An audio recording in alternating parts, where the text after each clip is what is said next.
رسول اللہ صلی اللہ علیہ وآلہ وسلم نے فرمایا ولا حسد، حسد سے بھی اپنے دل کو پاک صاف کر لینا چاہیے، مبارک مہینہ آنے والا ہے۔ حسد کا مطلب کیا ہے؟ اللہ کے فیصلوں پہ ناراض ہونا، یہ حسد ہے۔ اس میرے بھائی کو اللہ ذو الجلال نے گاڑی دی، مال دیا، عہدہ دیا، بلندی دی، حسد کیا ہے؟ میں جل کے راکھ ہو جاؤں کہ اس کو ملا ہے تو ملا کیوں ہے؟ اللہ نے تجھے پوچھ کے دینا، وہ مالک ہے جس کو مرضی دے دے۔ تم یہ کیوں نہیں کہتے یا اللہ اس میرے مسلمان بھائی کو تو نے دیا ہے، یا اللہ اس کی حفاظت فرما، اللہ تو نے ہی دیا ہے نا، تو مجھے بھی عطا کر دے۔ اس کو کہتے ہیں رش کرنا۔ تو مومن رش کیا کرتا ہے، حسد نہیں کیا کرتا۔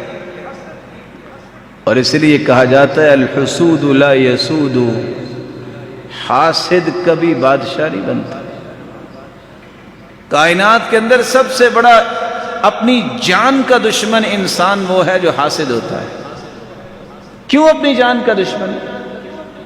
جس کے بارے میں حسد کر رہا ہوتا ہے وہ سکون کی نیند سو رہا ہوتا ہے، اور یہ ساری رات جو ہے کروٹیں بدلتا ہے، اس کو نیند نہیں آتی، اللہ تعالیٰ اس سے زندگی کا سکون چھین لیتے ہیں۔ یہ دوسرے کے بارے میں جل رہا ہے، سمجھتا یہ ہے کہ اپنے دل کو آگ لگاؤں گا جلے گا اس کا دل، یہ اس کی خام خیالی ہے، جلتا اپنا ہی دل ہے، اپنی زندگی کو پارا پارا کر لیتا ہے، دوسرے کو نقصان نہیں کچھ ہوتا۔ امام اسمعی کہتے ہیں کہ میں نے ایک آدمی کو دیکھا، اس کی عمر تھی 160 سال، چہرے پہ بڑی رونق ہے۔ میں نے اس سے پوچھا وہ اتنی لمبی عمر آپ کی، ابھی بھی تو مسکرا رہے ہو، جسم بھی تیرا تر و تازہ ہے، راز کیا ہے؟ تو اس نے جواب دیا ترکت الحسد وبقی الجسد، میں نے آج تک حسد نہیں کیا، اللہ نے میرے جسم کی وہ لذتوں کو باقی رکھا ہے۔ اپنے دل کو پاک کیجیے گناہوں سے، بغاوتوں سے، کینہ پروری سے اور حسد سے۔ اور آپ کو شاید یاد ہوگا جب کائنات بنی تو سیدنا آدم کو سجدہ کرنے کا حکم دیا گیا تو کس نے نہیں کیا تھا؟ شیطان نے نہیں کیا تھا۔ اس لیے امام ابن القیم فرماتے ہیں کہ کائنات میں سب سے پہلا گناہ ہوا ہے تو حسد ہوا ہے۔ اس کو حسد یہ تھا اس کو سجدہ کروں، اور بعض علماء نے کہا کہ سب سے پہلا گناہ ہوا تو یہ غرور اور گمنڈ اور تکبر کا گناہ ہوا۔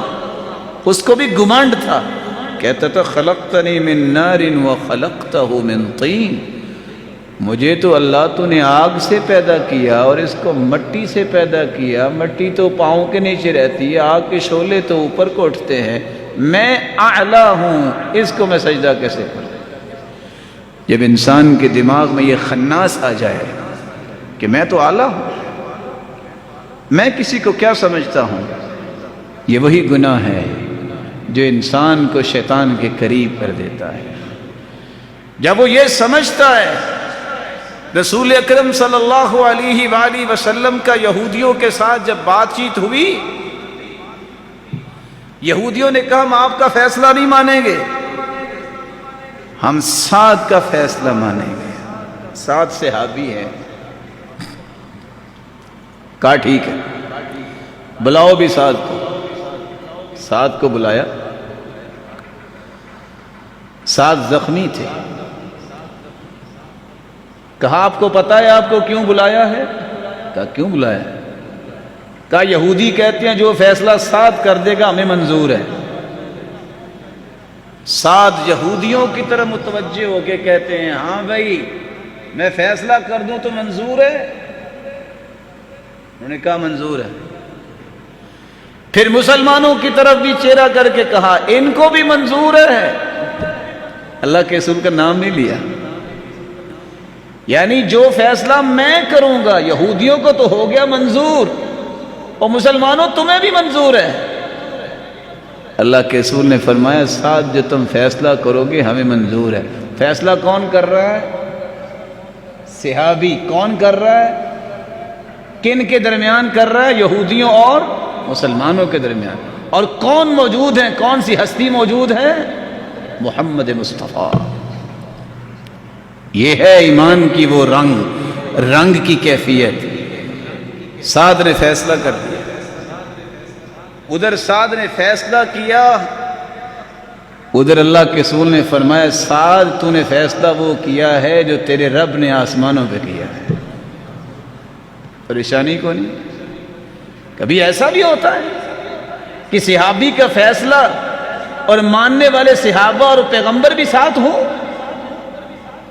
تواضع کی یہ وہ حد ہے جو کسی کی سمجھ میں آ جائے تو کبھی اس کے دل میں غرور اور گمنڈ اور حسد نہیں آتا۔